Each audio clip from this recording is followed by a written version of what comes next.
Deathspank, hero to the downtrodden. Vanquisher of evil. And I was bored. How many thongs should one guy own?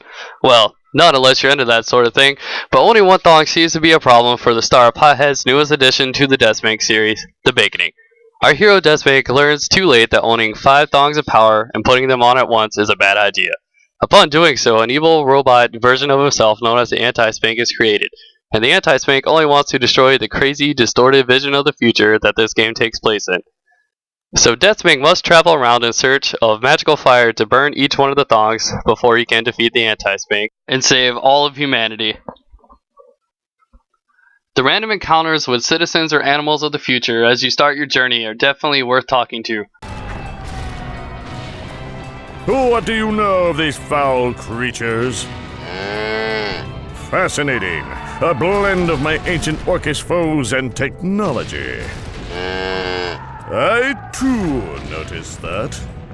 Although they may not always make you chuckle, but the voice acting and dialogue sure will put a grin on your face, making you want to talk to every single person you encounter in this world. The Baconing is hands down one of the most original games I've ever played, but unfortunately the humor and originality can't make up for the negativity of this game. First off is the combat. You are equipped with 4 weapons at a time, and the fights you get into are very fast-paced and tactical. Sure, it may sound fun at first, but after a while, clearing the constant onslaught of enemies is more of a chore. As soon as I turned the game on and took 5 steps into the world, I met about 10 enemies, and I didn't expect to die within the first 1 minute of the game. And in fact, I died quite a few times due to the increased difficulty spike in this game. In the Baconing, you have to consume food to get some health back, and it takes a while to digest. If you get hit by anything or block anything during this process, it's interrupted, which is really annoying.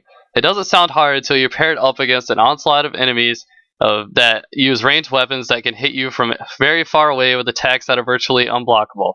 There's also, like I said before, an increased difficulty spikes that are frustrating and make you take your focus away from the humor and originality that the Baconing offers. Some enemies, even 1 level above you, take way too long to chip away at, and if you die, you start the area all over again at the checkpoint where the enemy is still back. And I definitely recommend that you play this game on the easiest difficulty at first to enjoy the storyline and humor without getting too frustrated and making you quit the game altogether. This game is also very similar to the other games in the Deathspank series, which is good and bad in a sense. It makes the good stand out, but it makes the bad stand out even more. And the multiplayer was basically untouched in this game, is still local only, but it would help to have a friend come over and help you get through the game on some of the tougher points, and there is 2 new characters inside the multiplayer. And I'd have to recommend to get this game on sale, or at least try it before you buy it. Although it's innovative and original, the good still outweighs the bad in this title. But if you're a hardcore fan of the Deathspank series, and you know and love all the characters in the Deathspank series, then I would say you should go ahead and get it to get your Deathspank fix.